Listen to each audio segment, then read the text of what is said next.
Hello प्यारे बच्चों, हमारे चैनल लर्निंग इज फन में आपका स्वागत है। आज हम नैतिक शिक्षा क्लास दूसरी यानी कि सेकंड क्लास का पाठ 2 ओंकार परिचय पढ़ेंगे। चलिए शुरू करते हैं। अगर अभी तक आपने चैनल को सब्सक्राइब नहीं किया है तो चलिए जल्दी जल्दी इसे सब्सक्राइब कीजिए। इससे आपको हमारे सभी नए नए वीडियोस मिलते रहेंगे। चलिए पाठ शुरू करते हैं। यह है ओंकार परिचय। ओंकार का क्या मतलब होता है? ओंकार का मतलब होता है भगवान। भगवान के लिए ओंकार अक्षर भी इस्तेमाल हुआ है। जब ये दुनिया बनाई गई थी तब भगवान जी ने सबसे पहले ओंकार ही बनाया था। ओंकार यानी ओम। हम बोलते हैं ना, जब भी कोई हम मंत्र बोलते हैं तो सबसे पहले क्या बोलते हैं? ओम। तो उसी को ओंकार कहा जाता है। चलिए पाठ को शुरू करते हैं। ओम भगवान का निज नाम है। इसका मतलब है ओम भगवान का निज यानी उनका अपना। ओम जो है वो भगवान का ही अपना नाम है। ठीक है बच्चों, चलिए आगे पढ़ते हैं।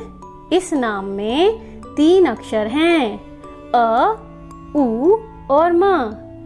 ये देखिए, ये 3 अक्षर है ना, इसीलिए इसमें बताया है इसमें 3 अक्षर हैं। कौन कौन से 3 अक्षर हैं? अ, उ और म। जब हम ओम बोलते हैं तो सिर्फ ओ और म नहीं होता, ओ, उ और म होता है। मैं आपको एक बार बोल के बताती हूँ। ओ,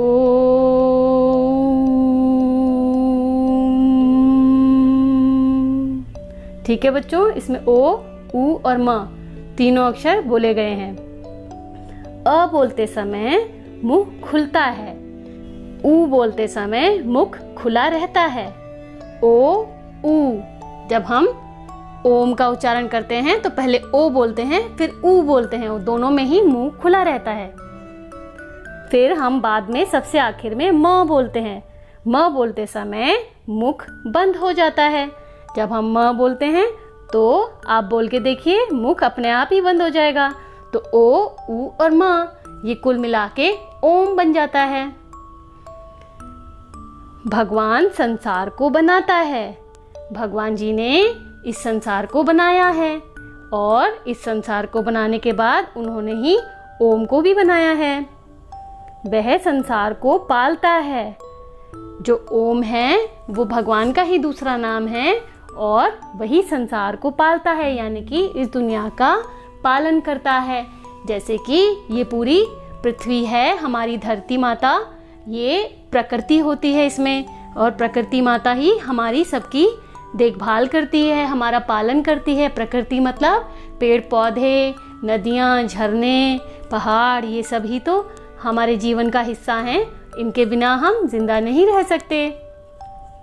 इसीलिए ये कहा है कि भगवान संसार को बनाता है, वह संसार को पालता है।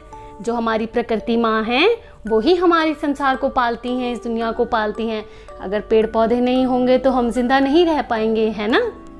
चलिए इसको आगे पढ़ते हैं। वही संसार को समाप्त कर देता है। भगवान जो होते हैं वो बहुत पावरफुल होते हैं। उनके अंदर इतनी पावर होती है कि वो इस दुनिया को जब चाहे खत्म कर सकते हैं। इसीलिए हमें हमेशा अच्छे अच्छे काम करने चाहिए ताकि भगवान जी को गुस्सा नहीं आए। आप बच्चे सब ध्यान रखेंगे कि हम सब हमेशा अच्छे अच्छे काम करेंगे और अच्छे इंसान बनेंगे। भगवान जी अच्छे इंसानों को कुछ नहीं कहते, अच्छे इंसानों के साथ वो अच्छा करते हैं और बुरे इंसानों के साथ वो बुरा करते हैं। चलिए आगे पढ़ते हैं इसको। अ का अर्थ है बनाना। जब हम ओम बोलते हैं तो पहला अक्षर है अ और उसका मतलब है बनाना। बनाना किसको? इस दुनिया को। उन्होंने इस दुनिया को बनाया है। पहले उन्होंने दुनिया को बनाया, पेड़ पौधे बनाए, पशु पक्षी बनाए, फिर उन्होंने इंसान बनाए, है ना। तो अ का अर्थ है बनाना। उ का अर्थ है पालन करना। अब उन्होंने इस दुनिया को बना दिया तो उसको पालन करना भी जरूरी है। भगवान ने प्रकृति बनाई, पेड़ पौधे बनाए, पशु पक्षी बनाए और इंसान बनाए, और उनके जीने के लिए, जिंदा रहने के लिए बहुत सारी चीज़ें बनाई, जैसे कि हमारे लिए पेड़ पौधे बनाए जिनसे हम लोगों को खाना मिलता है, पानी बनाया, नदियाँ बनाई, पानी पीकर हम जिंदा रहते हैं, है ना। तो हमारे लिए, हमारे पालन के लिए बहुत सारी चीज़ें भगवान ने बनाई। तो ऊ का अर्थ है पालन करना। भगवान जी ही इस दुनिया का पालन भी करते हैं। पालन यानी पालना, ध्यान रखना। जैसे हमारे मम्मी पापा हमें पालते हैं, बड़ा करते हैं, ऐसे ही भगवान जी भी हमारे पालन के लिए सब चीज़ों का इंतजाम करते हैं। म का अर्थ होता है समाप्त कर देना। समाप्त यानी खत्म करना। म का अर्थ हुआ, म का मतलब है समाप्त करना। जब ये दुनिया बहुत बैड हो जाती है ना, तो भगवान जी को बहुत गुस्सा आता है और वो इस पूरी दुनिया को फिनिश कर देते हैं। इसीलिए हमें हमेशा अच्छा इंसान बने रहना चाहिए, इससे भगवान जी को गुस्सा नहीं आएगा। भगवान यह तीनों काम करता है। भगवान जी जो होते हैं वो बहुत पावरफुल होते हैं।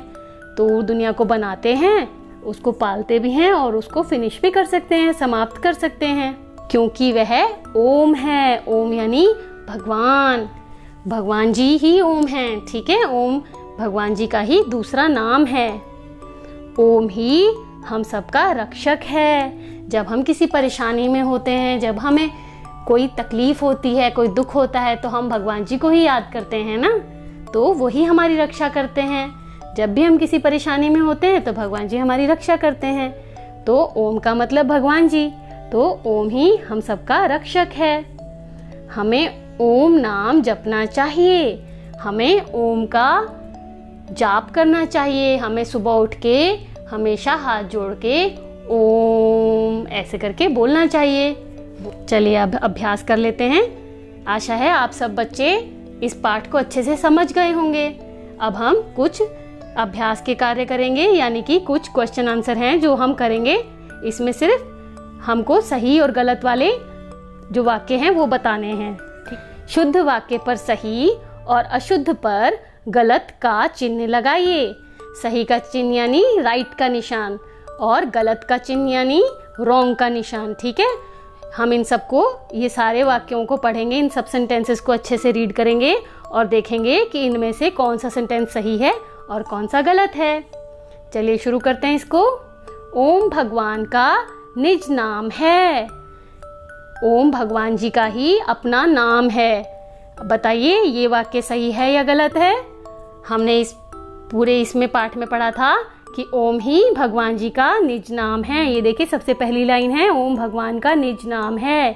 इसका मतलब कि ये वाक्य बिल्कुल ठीक है। ओम भगवान जी का ही दूसरा नाम है। ओम 4 अक्षरों से बना है। क्या हमने ऐसा पढ़ा था कि ओम 4 अक्षरों से बना हुआ है? नहीं, ओम 4 अक्षरों से नहीं बना है। ओम तो सिर्फ 3 अक्षरों से बना है, ओ, उ और म। तो इसीलिए ये वाक्य रॉन्ग है, तो हम इस पे गलत का निशान लगा देंगे। अ का अर्थ उत्पन्न होना है। क्या हमने ऐसा पढ़ा था पाठ में? अ का अर्थ उत्पन्न होना है? नहीं, अ का अर्थ है बनाना।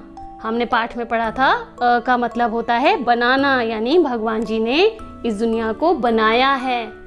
उत्पन्न होना तो ये होता है कि अपने आप किसी चीज़ का अपने आप पैदा हो जाना, ऐसा नहीं है। अपने आप कुछ नहीं हुआ, भगवान जी ने बनाया। इसीलिए अ का अर्थ उत्पन्न होना है। ये एक गलत वाक्य है, इसीलिए हम इस पे गलत का निशान लगा देंगे। म का अर्थ जीवित रहना है।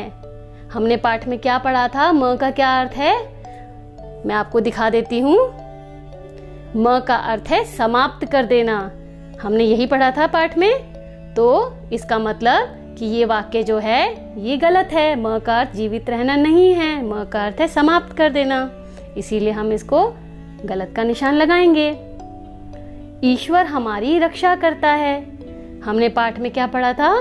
ईश्वर यानी भगवान जी। भगवान जी हमारी रक्षा करते हैं, वो हमेशा हमारी हेल्प करते हैं। हमें कोई भी परेशानी होती है तो भगवान जी ही हमारी रक्षा करते हैं। तो इसका मतलब ये वाक्य बिल्कुल ठीक है, तो हम यहाँ पे सही का निशान लगाएंगे। आपको ये वीडियो कैसा लगा मुझे कमेंट सेक्शन में ज़रूर बताना। और हमारे चैनल को सब्सक्राइब ज़रूर कर लेना। इससे आपको हमारे सभी नए नए वीडियोज़ मिलते रहेंगे। Thanks for watching. Bye bye.